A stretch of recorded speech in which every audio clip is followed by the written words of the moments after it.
মৰমৰ ছাত্ৰ-ছাত্ৰীসকল, আজি আমি অষ্টম শ্ৰেণীৰ পাঠ কয়লা আৰু পেট্ৰলিয়ামৰ বিষয়ে আলোচনা কৰিম। আজি আমাৰ আলোচ্য বিষয়বস্তু হৈছে প্ৰাকৃতিক সম্পদ আৰু কয়লা। আমাৰ চাৰিওফালে আমি বিভিন্ন ধৰণৰ প্ৰাকৃতিক সম্পদ দেখা পাওঁ। এনে সম্পদবিলাকৰ কিছুমানৰ উৎস সীমাহীন, যেনে সূৰ্যৰ ৰশ্মি, পানী, বায়ু। এইবিলাক কেতিয়াও মানুহৰ ক্ৰিয়াকলাপৰ দ্বাৰা শেষ হৈ নাযায় বা শেষ হৈ যোৱাৰ সম্ভাৱনা কম। গতিকে এনে সম্পদক অনিশেষীয় প্ৰাকৃতিক সম্পদ বুলি কোৱা হয়। আনহাতে আন কিছুমান প্ৰাকৃতিক সম্পদ আছে যিবিলাকৰ উৎস সীমিত, যেনে বনৰীয়া জীৱ-জন্তু বা মণিক অৰণ্য। এইবিলাক মানুহৰ ক্ৰিয়াকলাপৰ দ্বাৰা শেষ হৈ যাব পাৰে। আৰু তাৰ ভিতৰত আমি জীৱাশ্ম ইন্ধনকো ধৰিব পাৰোঁ। মৃত জীৱৰ অৱশিষ্টৰ পৰা উৎপন্ন হোৱা নিঃশেষীয় প্ৰাকৃতিক সম্পদবিলাকেই হৈছে জীৱাশ্ম ইন্ধন। আৰু এনে এটা জীৱাশ্ম ইন্ধন হৈছে কয়লা, যাৰ বিষয়ে আজি আমি বহলভাৱে আলোচনা কৰিম। কয়লাৰ বিভিন্ন ধৰণৰ ব্যৱহাৰ আছে।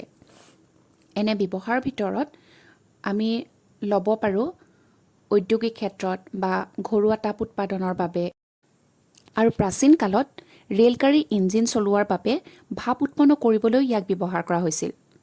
আনহাতে আজিকালি তাপবিদ্যুৎ প্ৰকল্পসমূহতো বিদ্যুৎ উৎপাদন কৰিবলৈ ইয়াক ব্যৱহাৰ কৰা হয়। কিন্তু তোমালোকে বাৰু কয়লাৰ কাহিনীটো জানানে? প্ৰায় ৩০০ নিযুত বছৰ আগতে পৃথিৱীৰ নিম্নভূমিৰ জলাসমূহত অটব্য অৰণ্য আছিল। আৰু কিছুমান প্ৰাকৃতিক প্ৰক্ৰিয়াৰ ফলত এই অৰণ্যসমূহ মাটিৰ তলত পোত খাই গৈছিল।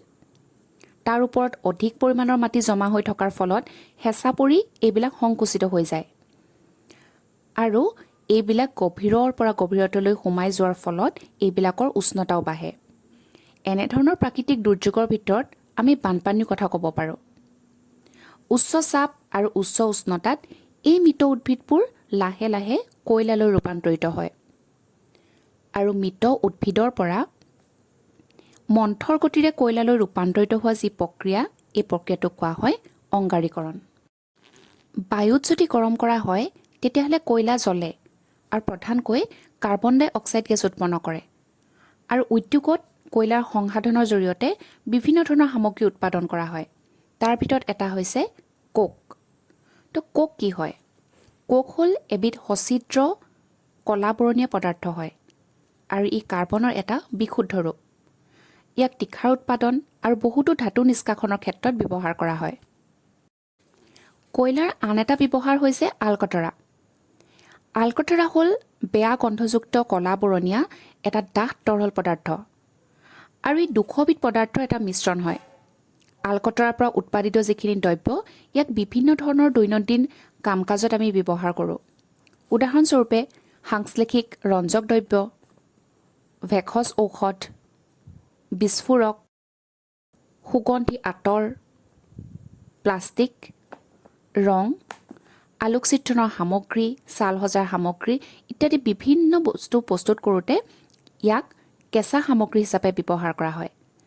আৰু তোমালোকৰ শুনি আচৰিত লাগিব যে এই যে চকৰি বা অন্যান্য কীট পতংগসমূহ আঁতৰাই ৰাখিবলৈ আমি নেপথালিন ব্যৱহাৰ কৰোঁ, এইবিলাকো আলকতৰাৰ পৰা বনোৱা হয়।